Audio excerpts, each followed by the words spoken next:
Hello. Morning. Oh, good. I always need to check to make sure my headphones are working. Morning. How are Good. you, Ivy? Morning. Good. How are you? Good. Monica. Hi, good morning. I'm not putting my camera on. I have a headache still. Oh no. Uh, I don't know. It must be that weather. I'm not sure. a lot of people are having headaches, I think, from the smoke. Yeah. Hey, Lenore. How are Hello, you?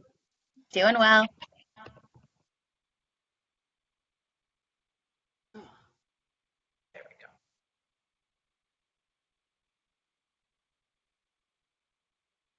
Did everybody see the agenda in the meeting invite? Yeah, scroll all the way down. Oh, yeah, I see it now.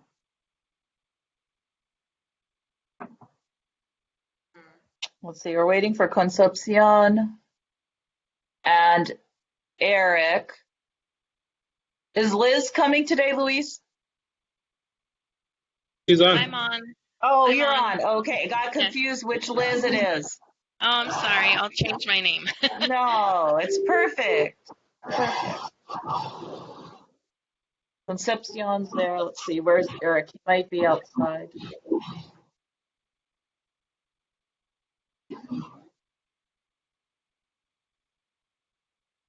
Hello. There's Eric. Hello. Oh, there you Neil. Yeah, are. sorry Jay. about that. We were talking with Maria out there, setting up the whole thing. Yeah, it looks really good, you guys. It's a So, good placement. How do they adhere it to the concrete? they drill right into the concrete. Wow. So, Carla, is that vote box? Is that the voter Hmm. box? Yeah. amazing how many different languages they were able to fit on that box in regards to voting information. Yeah, it has so many languages on the side. But, Yeah. And big and boldly it says, tampering with this ballot box is a felony. Mm. You need a camera on it. I know, right? Yeah, you can say all that, but if you don't see anything, it doesn't matter. Well, Yeah. yep. are we waiting for anyone else, Carla? Are we good? I think that we have everybody. Yeah, because Ivy's here. Okay. So hi, everyone. Morning. Um, so I don't know, Concepcion, if you want to talk about it, but I can just say this is a monthly meeting that we've been having for some time that tries to bring together the youth and family team, which Ivy is a part of, and our partners in the library to talk about our shared programs that we do and just hear what's going on with what each of our groups are doing. And we're now adding all of you supervisors to join this meeting so that you're also hearing it directly, and we know that you have a lot of insights into a lot of the topics that we cover. So we'll start off with updates at the beginning and just everyone doing a quick, check-in about what their programs are doing, and then we'll go into specific topics. If necessary, certain months, we'll just focus on one thing. Like, let's say it's all staff training, we might just focus on that. Or if it's a new performance management topic, we may just be focusing on that. But this is the way it'll be. So this is sort of the broad picture is this agenda. So maybe to get ourselves started, we should all introduce ourselves so that you know each other. Again, I'm sorry I'm not on camera. So I'm going to So I'm not going to be on camera, but if you are, you can see who everyone else is. And so I'll start off with, I'm Carla, and I'm the park director over at Virginia Avenue Park. Concepcion, you want to go next? I'll just read down the list of people I have. Hi, I'm Concepcion. I'm CR on this meeting, on all meetings actually. And I didn't put myself on video, I just realized, but I know each and every one. And I'm the CREST director, and I'm happy to see all of you. Eric, you're next up. Hi, I'm Eric Johnson. I'm program supervisor here at Virginia Avenue Park, and this is my first meeting here with this. I'm a little nervous, but I'm excited to be here. So. Eula. Hi, my name is Eula Fritz, and I oversee the Police Activities Lead. I don't believe that Eric is nervous, but anyway, happy to be here, and I want to thank each and every one of you for being a part of it. So thank you. Ivy. Hi, my name is Ivy Chang. I'm a senior administrative analyst in Housing and Human Services. I'm on the Youth and Families team with Natasha, Angel, Liz. So I'm here representing that team today. So hi, everybody. Lenore. Hi, I'm Lenore. I'm the Youth and Family Services Coordinator for the library. Liz. Hi everyone, I'm Liz Barron and I am one of the CREST program supervisors. Luis. Hi, everybody. Luis Acosta, and I'm the other CREST supervisor. And last but not least, Monica. Hi, my name is Monica, and I am supporting PAL. Since we do not currently have a supervisor, I'm just helping out in any way that I can. Okay, so the first thing on our agenda is updates from the school district. Concepcion or Luis or Liz, do you guys want to give us an update on what's going on with the school district? So I'll jump in and give an update because as I'm speaking, I'm typing away. I just got an update, and Liz and Luis, I'm in the middle of the email to both of you letting you know that we got the all clear green light to actually move forward open registration today. I know we have in front of us. We've been like just plugging away on all fronts and getting CREST ready to go at 4 school sites. So we're going to be at Grant, Franklin, Will Rogers, and Roosevelt. And this program is a little unique. It's a different model than what we're used to, but nothing that we've not done in the past. So it's a 5-hour in-person program, and you all are the first to hear about it. I will be sending out, we're going to be getting our email blasts out, but so I would say, please keep it to this group for now until we can get on our communications and put this all out appropriately. So it's a 5-hour program, and it's going to start at 12:15 and it's going to go to 5:15. And I just got off the phone with Don Kakosa, so there's a couple things we need to do there. Nothing that you don't already know about or that we've not done in the past, but we're ready to go. So we're going to be reaching out to our CREST families first. All sites, all elementary school sites, 4th and 5th grade, will be eligible to participate. The first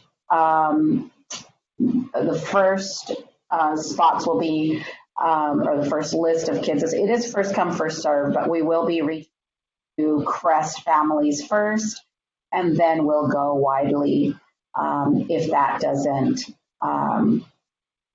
fill up all of our spots. And we know that a lot of families have been out and engaged with other programs. So we may or may not fill up right away. I did.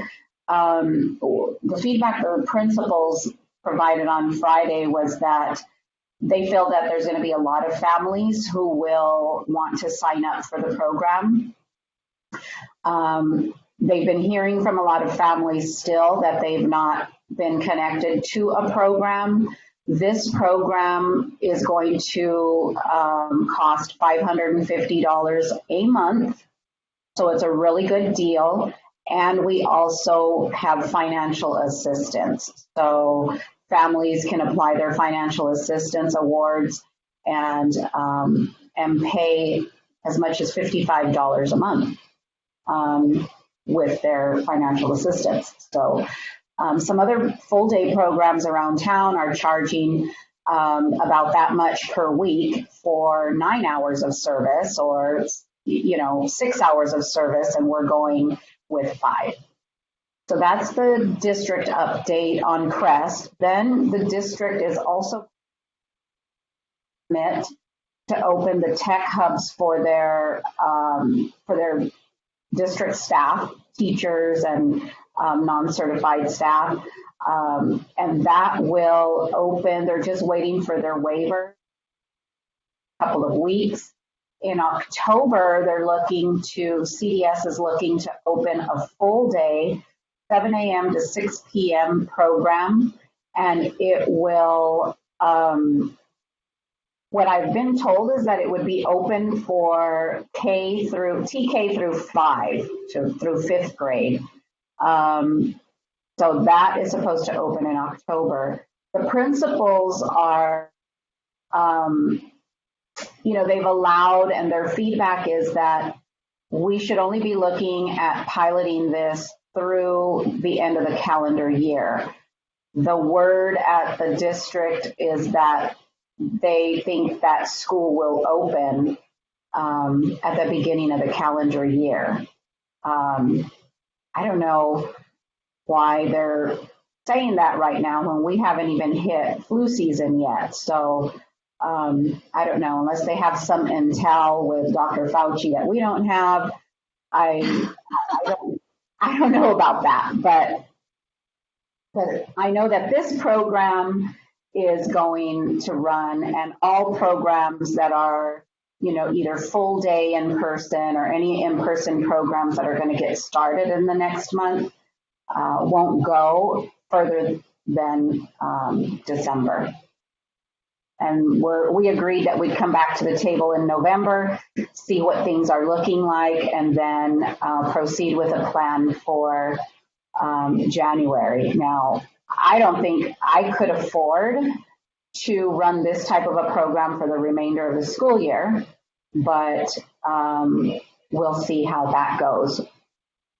And I'll let Liz talk about enrichment in our check-in for Crest later on. Cool. That's all really good. Anybody else have any other updates on the school district stuff? I know that there is a letter going around about changing their in-person number of hours the kids have to be online, but. Oh, yes, the petition there was a petition by Roosevelt parents that was started this week, and that is something that an issue that they want to present to the Board of Education at this week's meeting with regard to how rigid the distance learning schedule is. And we ran into some issues in our program scheduling because of that, being so strict and there not being a break, and that's why we're starting early. We're actually starting during the kids' lunch hour. And the kids really don't have a break. They are required, per the principals, they're required to stay online until 3 o'clock. And that's a really long day for kids. It's not healthy, and that's where parents are coming from in this, petition, that it's really not healthy. They're seeing a lot of different health issues, mental health issues, emotional issues that their children are exhibiting with this full day schedule that they just can't adhere to. And parents are having challenges with it too. So it's just all around not a good thing. They would like to have more independent learning periods that parents can actually lead or decide when the kids should be, participating in those learning activities. But the asynchronous, right? Yeah, because asynchronous right now, principals told us kids need to be logged on until 3 o'clock. And then the PE is another issue. PE online is something that everybody hates. Oh, yeah. The online exercise. Yeah. All right. Anybody else have any insights? Ivy, I know you had the childcare meeting, and I know Monica said some stuff. I don't know if there was anything that Concepcion didn't cover about the school district. I mean, the school district's preschool and their school age program, they are running it remote right now, and they're getting a lot of unclear messaging from the state about what to do for families who get subsidy but still have a family fee. So the families that are fully subsidized are fine, it's covered. But the families with the family fee, they're waiting for the governor to sign this bill. And now it looks like for distance learning, the fees will be waived. But from what I understood from reading it, it's waived but then the provider loses that cost. Like they're not going to get reimbursed from the state for that, the fees that they would have gotten from the families. And it's only while it's distance learning. So once they move to in-person, then the families will have to start paying fees again. So that's the update that I know. Okay, cool. But it's definitely affecting their attendance, right? Families who have a fee either can't afford to pay it or aren't interested in paying it if it's only for distance learning. All right, that's cool. Lenore, you want to tell us what's going on with the library? So the library is open for curbside pickup. We are opening to Montana starting September 23rd. So we'll have 3 locations, and we're looking at alternative services that will hopefully roll out at the beginning of the year. We will be expanding our hours starting in October. This hasn't been released yet, but one Saturday a month starting in October. So all of that information will be hopefully out soon. So that's still here because we haven't announced that to the public. As far as programming, as you know, we have a reduced youth and family staff, but we have been working with Ivy on getting our Building Blocks for Kindergarten campaign onto Beanstack.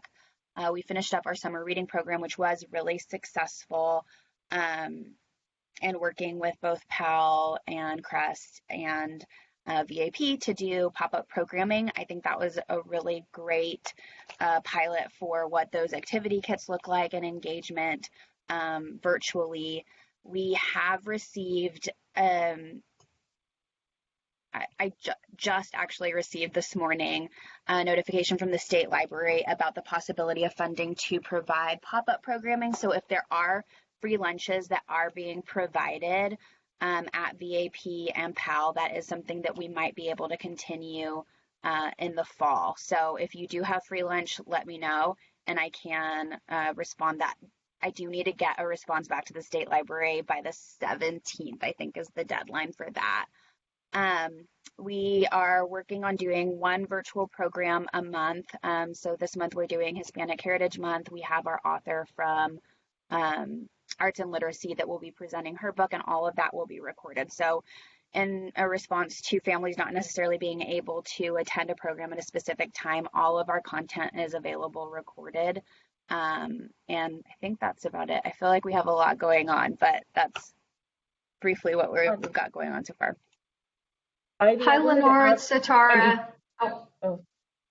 Sorry, Carla, I didn't mean to cut you off. I just had a quick question, Lenore. Can you please repeat? Did you say that you're opening the Montana branch, or what did you say? You were saying, can you go back to your hours and talk a little bit about what you said? You were opening something else, but it's not public yet. So Montana will be open for curbside starting September 23rd. And then we will be expanding our hours. So a lot of families can't necessarily come to the library to pick up books during the time that we currently have that available. So starting in October, we will have one Saturday a month that will be available for curbside pickups. And we're still kind of working out the details on that. But that will be released within the next week or so. So did they expand your staffing for that? Were you able to restore? So you're just doing more with the existing resources? Yeah, we have not expanded staff in any way. I was kind of hopeful for a second. I'm like, gosh, maybe perhaps they're putting some positions back, but nothing. No. We're just making things a little bit more simple as far as process. We don't have appointments anymore. So it's just a come and pick up your items, and we have had such a huge response to that. So there are definitely people picking up books, but of course my biggest concern is the barriers that we're putting up to families not necessarily being able to pick up those books if they are leaving work at 5 p.m. So that's where those weekend hours I think will be really helpful, and I hope we can expand more, but as of right now with staffing, we are only able to provide that one Saturday a month. Thank you, I appreciate it. Thanks for clarifying. Lenore, I also had a question about that. I think that Cecilia told me that you have put together, or someone on your team has put together, videos on like how to sign up for a library card. And so I thought that would be something cool. And then I wanted to just throw out there that some of our parents have been asking for, tips on how to help their kids while they're doing virtual learning, and wondered if you have any resources around that. Yes, so all of our how-to videos are available on our YouTube channel. So we have how to use BrainFuse, how to check out our online resources, how to put a book on hold. So that is available on our YouTube channel. We are working on promotional material on how to support virtual learning that will go out on Peachjar. It's getting translated right now. As far as disseminating that information to parents, we will be presenting at Parent Academy for the school district at the end of October. We haven't gotten clarification on when that date will be, but that is something that we discussed on getting that information out to parents. Awesome. Yeah, because I've been getting, people have been asking about it. Thank you. Anything that we can do, if you have families that you want us to do virtual outreach, we can figure that out. But right now, as far as the videos, I would just direct them to our YouTube channel. Ivy, you want to give us the youth and family team update? Sure. The youth and families team we've been working on a bunch of different initiatives. The human services team in general, we've been working on reviewing year ends and exhibits for all of our grantees. So their year end reports from last year, and then their exhibits and how they're adjusting program services for next year. What other updates do I have? I know in the early childhood world, we are early childhood and school age world, we're really concerned about how few families have filled out the census in Santa Monica. So I will be sending out something on the task force email today. I don't know if that's an activity that CREST or PAL or BAP would want to do with the kids, but Connections is kind of in continuing the Chalkathon. It was something that started with the LA County Office of Education, and now the Connections for Children is one of the agencies that's helping promote the census. So just trying to get kids out to chalk, like in public places on the sidewalk, about Census 2020, everybody counts. And maybe if the kids go home talking about the census, it'll encourage the parents to fill out the census. but definitely the census counts are lower this year than we were expecting or hoping for. So we all know that has impacts on funding and elections and everything else. Trying to think of what other youth and families updates we have. We are also working on a blog post. Serenia did that blog post for distance learning and school age kids. We're working on a follow-up blog post for early childhood. And then for school age, we're also working on a blog post on mental health resources, right? And trying to get that information out to parents, because it's a lot harder right now. For the whole point of school-based services is for the kids to be in school so they can get identified. But because they're only on a screen, we know that there's fewer adults who have access to them and really can see what's happening. So we try, if parents are concerned and interested in mental health services for their kids, we're going to try to get out a blog post on the city end about what are the local resources so parents can get connected to those directly if they don't know about them or how to get connected. Those are kind of the updates I can think of right now. Two more things. Ivy, last night was the Early Childhood Conference, and then there's Cradle to Career next week. Yes, thank you, Carla. Last night was the RAND Annual Early Childhood Conference. So focus last night was about kind of operating in the time of COVID, and we had a presentation from a center, from a family child care provider, and then Susan Samarj Powell presented from the school district. Coming up, the Cradle to Career meeting will be next Wednesday from 3 to 5. So if anybody needs that link, let us know.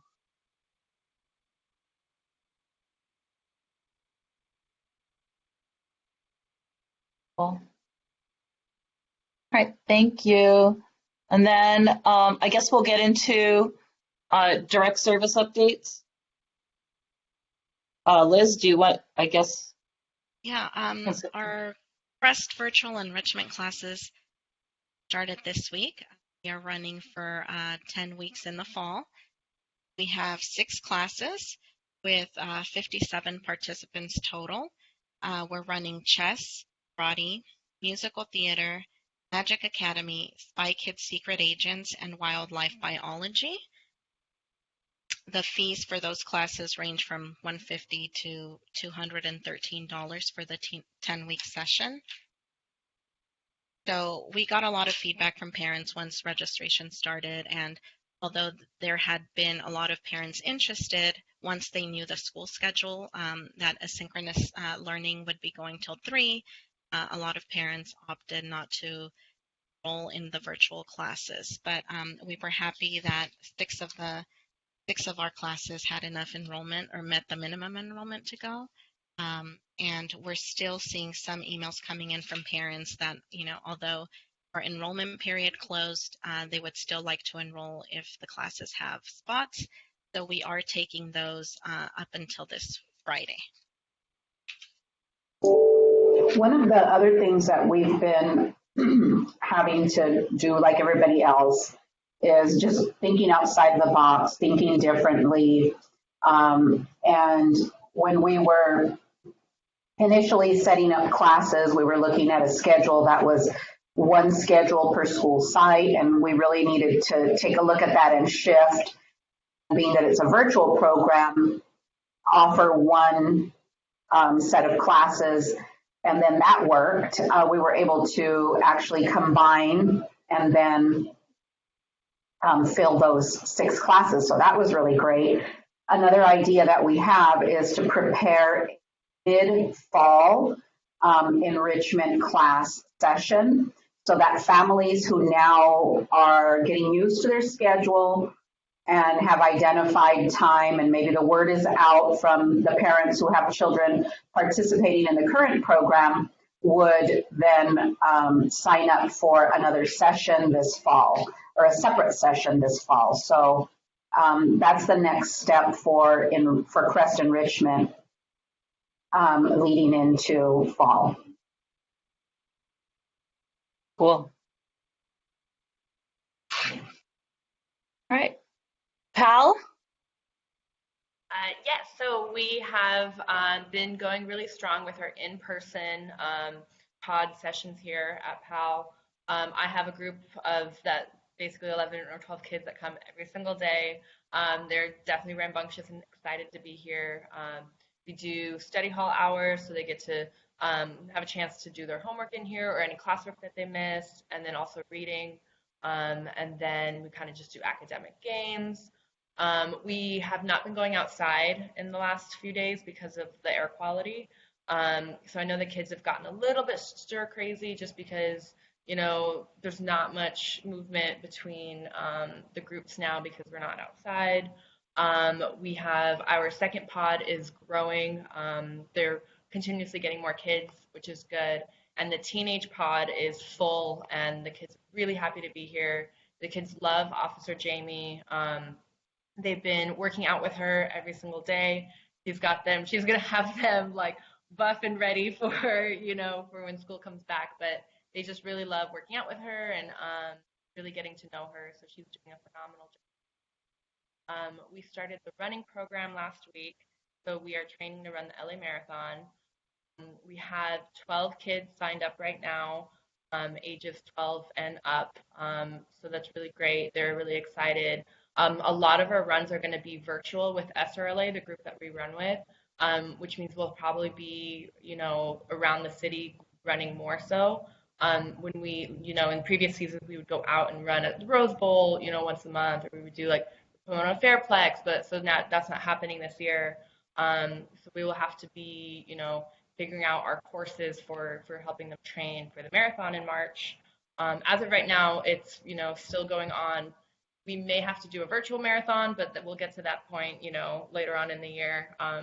But the kids really enjoy, you know, that the running program is back. And then we started online homework sessions this week. So we're able to help more kids who, you know, not necessarily are able to come to the center every day, but, you know, we can help them with anything they have, college apps, you know, homework, classwork, anything like that. So we are open for 2 hours a day from 4 to 6 for our online programming.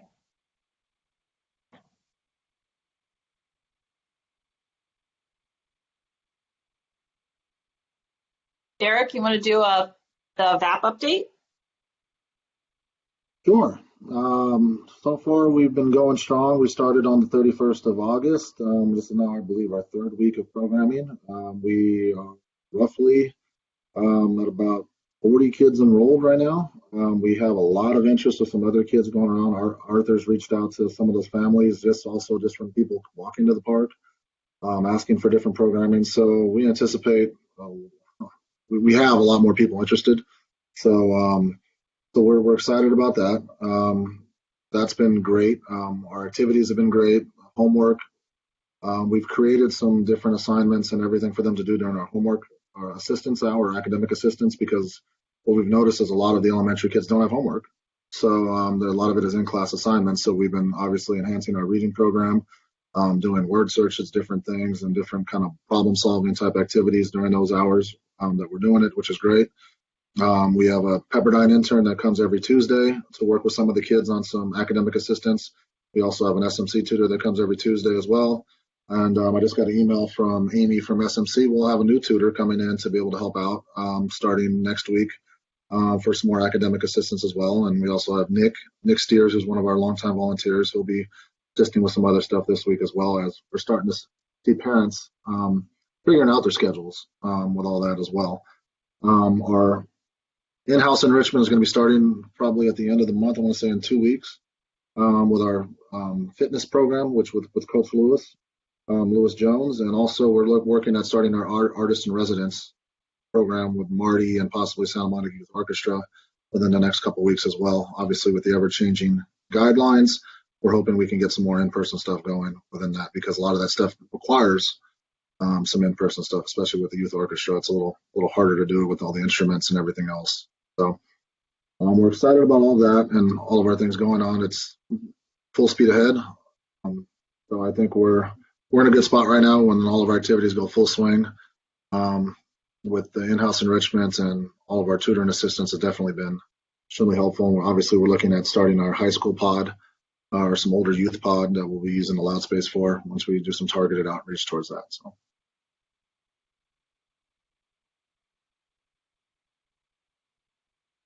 and that's it. Eric, can you talk about the phases again? When you said phase, what phase are we in now? And when we? Right now we're I'm just. sorry, I should know these things. I don't. I apologize. What do you mean by phase? Like, where are we at now with what we're doing? I'm sorry. I think I was just trying to understand. You were saying something about introducing older youth in phase 4. Or did I hear that wrong? So I was just trying to understand what phase we're in or when we anticipate in being in phase 4. Anticipate being on that point with the older youth, which is the high school age, hopefully sometime at the beginning of October. We're looking to try some dedicated time in the loud space, which we've kind of left open for the time being, so we can get to that age group. So I know myself specifically, will be reaching out to those families to kind of see if we can get to that. I know with a lot of the restrictions, and I know with the being a drop-in and this and that, it's a little harder for them to do what we've heard from the people or from the community. It's that it's a lot of their kids, they would come here for a release because they don't want to be at home, and now that their parents are working and they're not at home, they want to stay there because they have that freedom. So that's a lot of what we've been hearing. So hopefully within that'll change, and we're trying to get them more with some different programming. Obviously the audio room and everything else that's there, trying to figure out how we can engage more of our high school youth and bring them back, at least into the park area, So right now we're very heavy elementary. Obviously the need is there for those families, and our teen is starting to, like I said, get back up there again as well. Now that parents have figured out schedule, but like right around phase 4, like you had mentioned, beginning of October, is when we hope to increase that high school component and introduce that. So even if it's a couple days a week, but get that open for them to be able to get out here. So. And is it just Eric? That phase is just our own phase 4, not the county protocols. Correct. Yeah. Correct. No, I figured it was ours. I didn't think it would not even probably have dawned on me to think about the county. I'm so sorry. Oh, okay. We just got in our own little world. I think, Carla, the reason I'm just asking the question, and we could talk about it later, is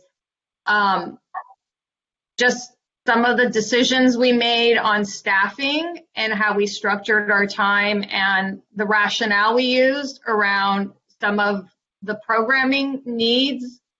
We should just, I'm kind of being cryptic intentionally, but I think you know what I'm talking about. I think we've just got to think it through.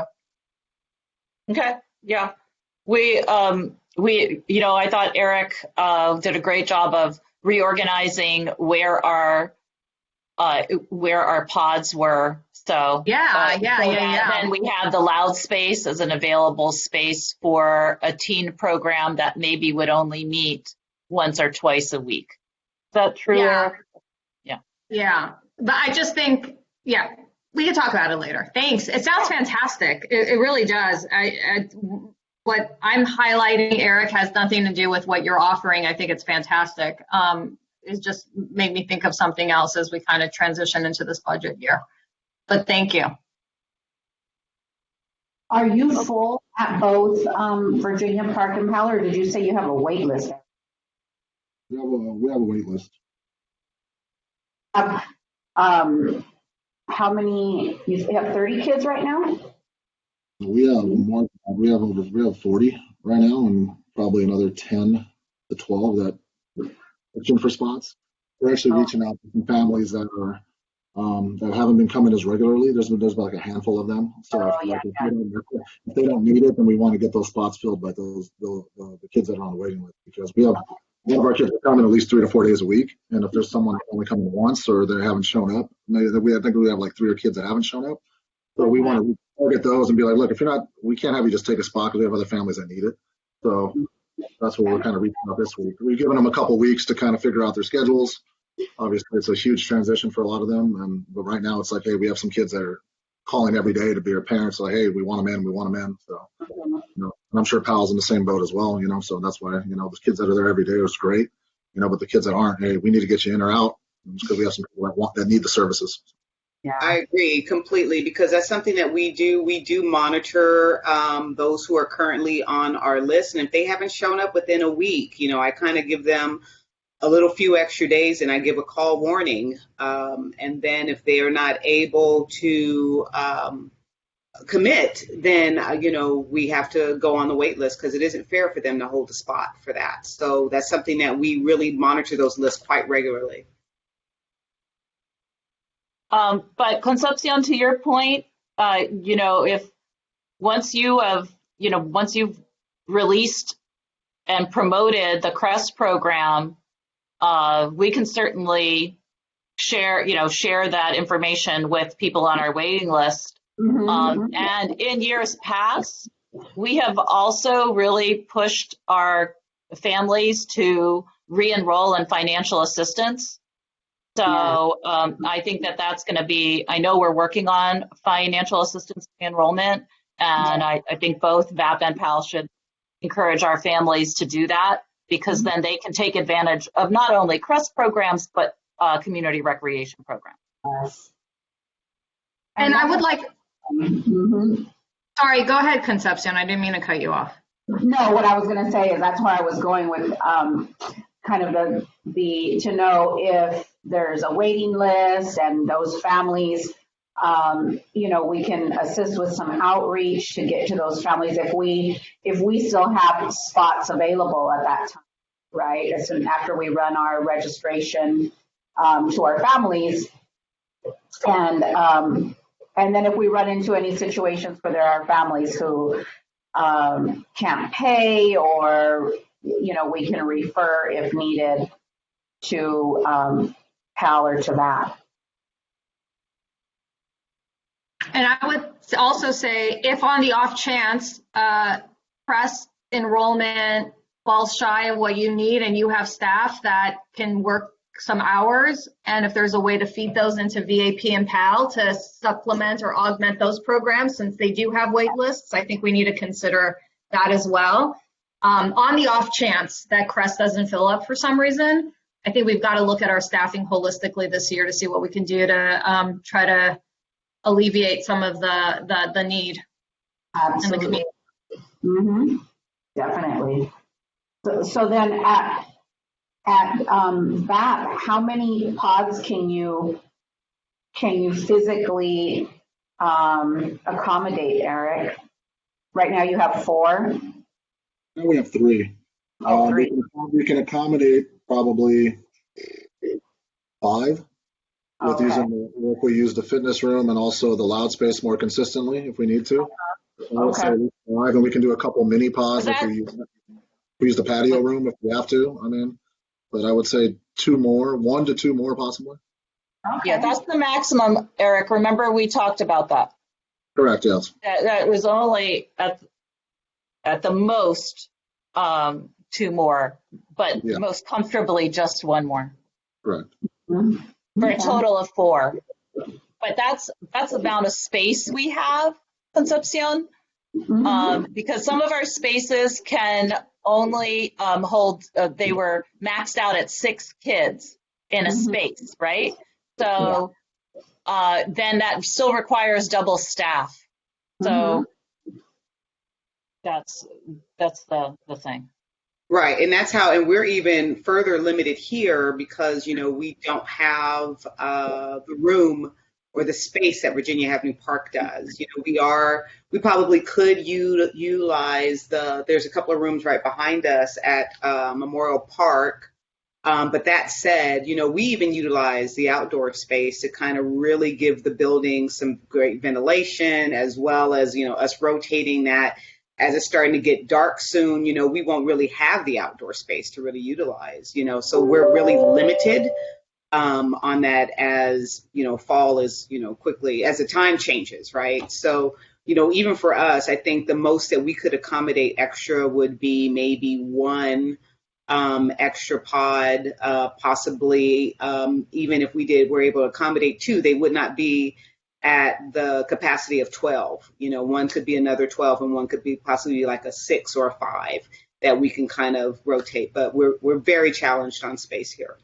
And I'm just going to encourage us to think outside of our locations, because if the need is there and there's a way for us to accommodate and the staffing works, so right, there's a lot that all the stars have to align.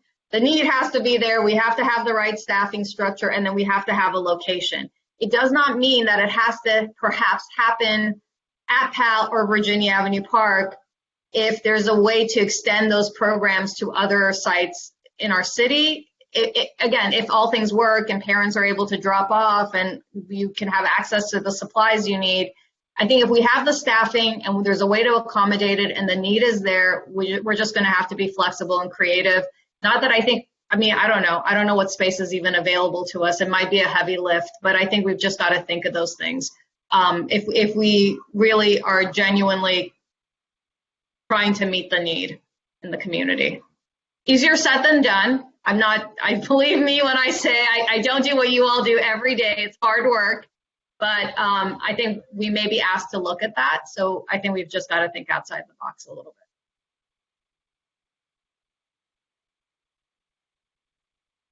Yeah, I know when we were discussing this earlier or last week, Eric and I were also talking about if there are spaces that are walking distance from the park, that for us at VAP, that makes it easier for, if there's a home base for us to do check-in and to collect, to have all of our supplies stored, that makes it easy.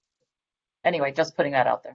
Yeah, but hopefully I think once we're able to kind of see what's on the horizon and we'll be able to kind of talk it through. But this is, as Satara, as your point is, it could be quite an undertaking. But I think as the time proves, we're really going to have to plan a little bit more for that. So moving on. Yeah, okay. So next on our agenda is food insecurity in general. And we were so lucky that the school district provided free summer lunch. And now we understand that they've also extended the free lunch through the school year. Eric, did you have a chance to talk with Mr. Richard Mancini about whether or not our locations can access it, or did he have to leave? Oh, no, there you are. I'm here. I emailed him last week on the 8th and along with Lenore on that because we had kind of had to figure something out in the interim prior to that. But I emailed him again today. If I don't hear back from him by the end of the day today, I'll give him a call just to we're trying to explore all the options of how we can get. If Edison's not going to be a site that's open, then we want to figure out how we can make something here happen at Virginia Avenue Park. So hopefully I'll hear back from him today. If not, I'll give him a call tomorrow to kind of get things moving to see what the possibility is.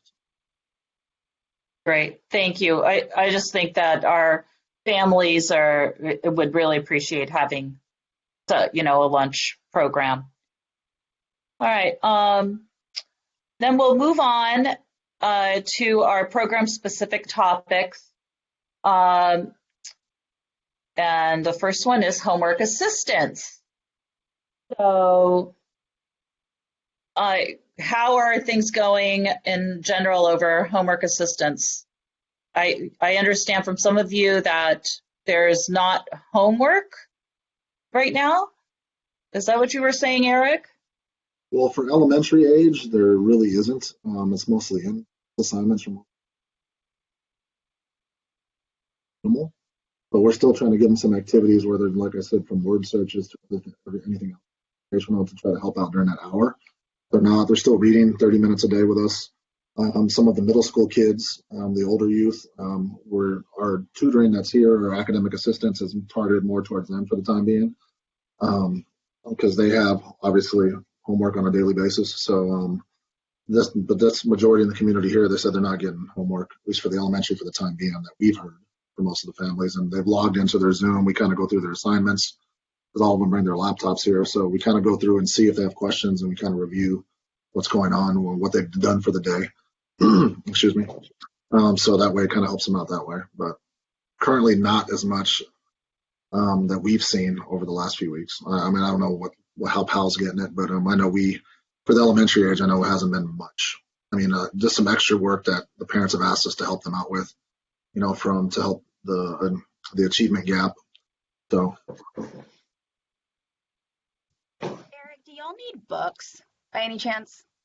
Yes, always. So one of the things that we worked with Crest this summer that worked really well is we just made like a Crest card and checked out like over 100 books on a Crest card and just had Jacqueline come pick them up so that it was available. And then she created a system that works so that each student had like their Ziploc baggie of a book.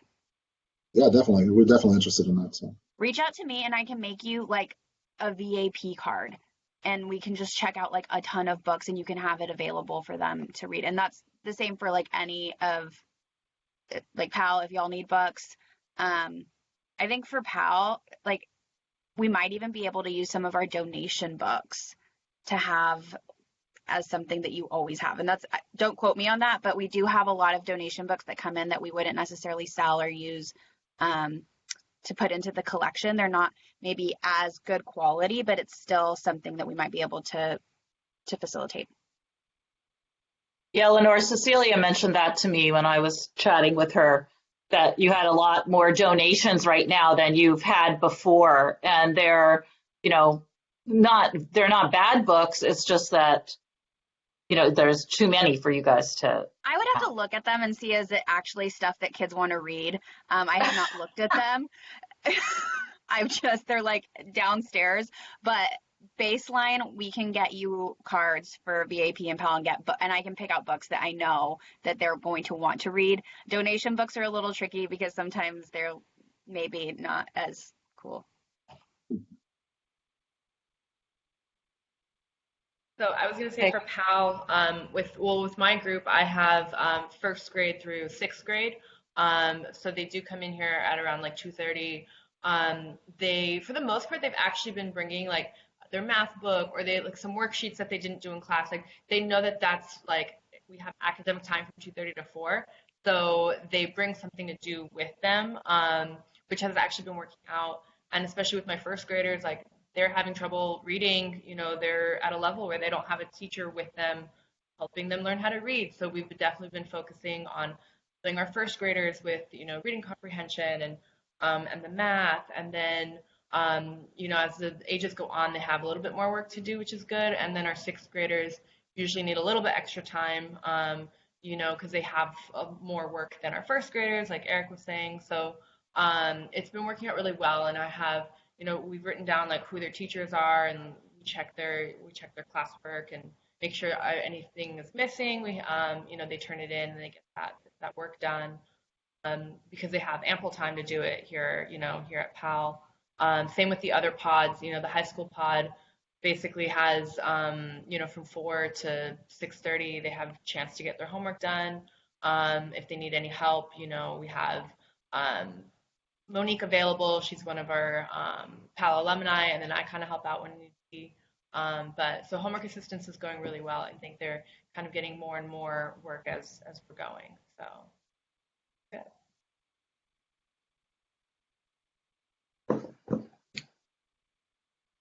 Well, and I guess Crest doesn't have any update yet on homework. Lenore, so the library right now, what's happening with the volunteers that used to help with the Learn program? I would have to reach out to them. Mains, we had a couple that dropped out. We are continuing our adult literacy tutoring online, and as far as facilitating homework help with our tutors that we have, we've really been promoting BrainFuse since that is something that is available through the library, and I would have to really look and see how we can facilitate homework help with our volunteers with our current staffing levels. Yeah. Are y'all having staff actually attend those tutoring sessions to monitor with volunteers? With the online? Mm-hmm. So I know how we did it in the fall, right, Monica? We had staff on it, and I think we had. How is it going with us, Eric? They're being monitored by staff right now when they're doing online homework help? Yes, they're being monitored by. Break them up into rooms. One full-time person right now, so that might be a little. Oh, it's heartbreaking. I'm so sorry. All right, well, we'll have more updates on homework assistance, and you know, it's such a crazy time because we usually will be doing our homework assistance survey right now, right? You know, like at the beginning of the year and getting the baseline and people's involvement. And so, and what parent needs are. I guess the big thing is that overall, we're going to be facing a huge achievement gap once school does resume. We'll have a lot to work on next year.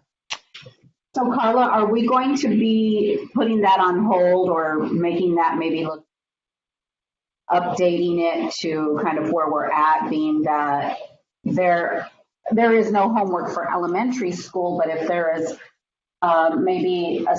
maybe we use this opportunity to update or create a new version of the survey to survey parents on any sort of academic support that they might need.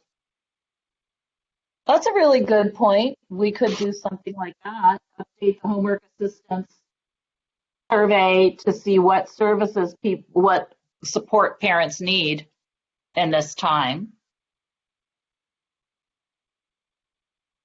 And then we can also add in something about library, like, did you know that the library, and only, Lenore, I don't mean to open it up to this big audience, but maybe it's, you know, we're very limited and measured in the language that we use so that it's not overwhelming, being that you don't have the staff that you used to have to support something that might come out of this, but keep it measured. Mm-hmm. And I think we did in the previous homework assistance survey because we pulled together, you know, we did it collaboratively. So that's cool. All right. So what are other thoughts? Should we try and draft something for a homework assistance survey now?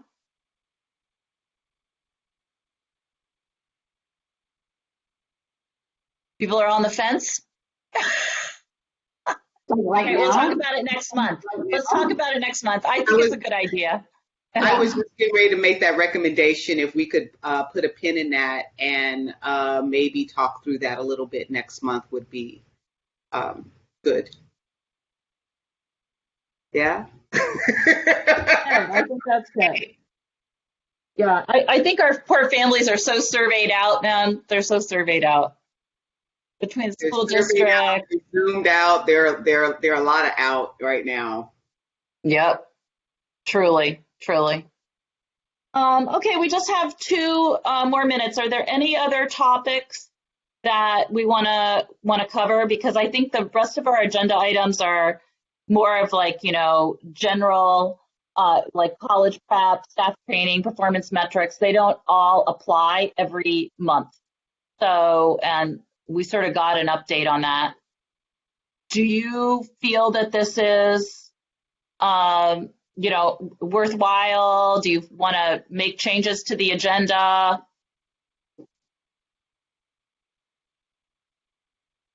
Was it informative? Supervisors, do you feel like this was a good use of your time? Yes. Okay, cool. Very informative. It was good to see what's going on, to hear what all the other programs are doing, like PAL, and to see what CREST is going to be unveiling in the fall, and obviously free books from the library, always good. So it's we're excited about all that. So this is definitely informative and good to know that we can piggyback off some resources. And like I said, our team only gets stronger just by idea sharing and everything else and sharing best practices. Okay. All right. Carla, can I just say one more thing? I know in terms of yeah. staff training, I know there has been a discussion about, you know, kind of building off what I was saying before about mental health services, of maybe having the different local providers come and do a training for direct services staff, just as a reminder of what services are available and what staff can do to refer, since that wasn't a focus of our back to school training this year. And people had thought that that would be helpful. So I'm just confirming that people are still interested in that. You feel like that would be helpful. Yes, no? Yes. Yes? Okay.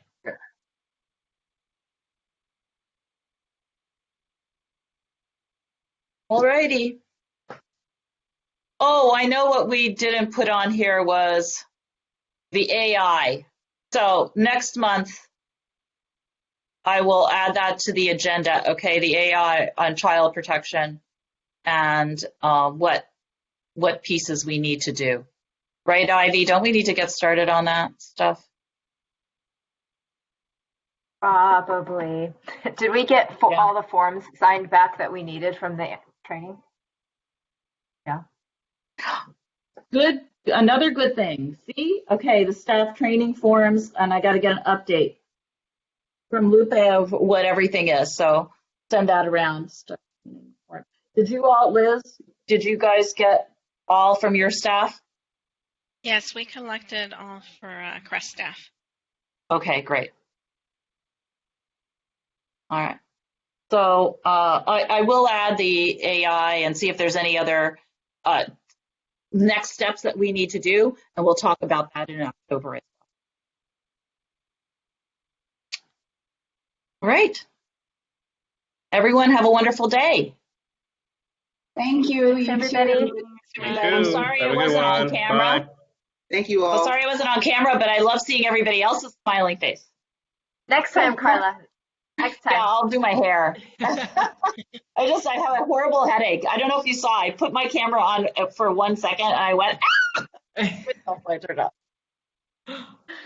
Great hair All day. right, You did a Ciao, great you job guys. on your hair today, Eric. I really noticed.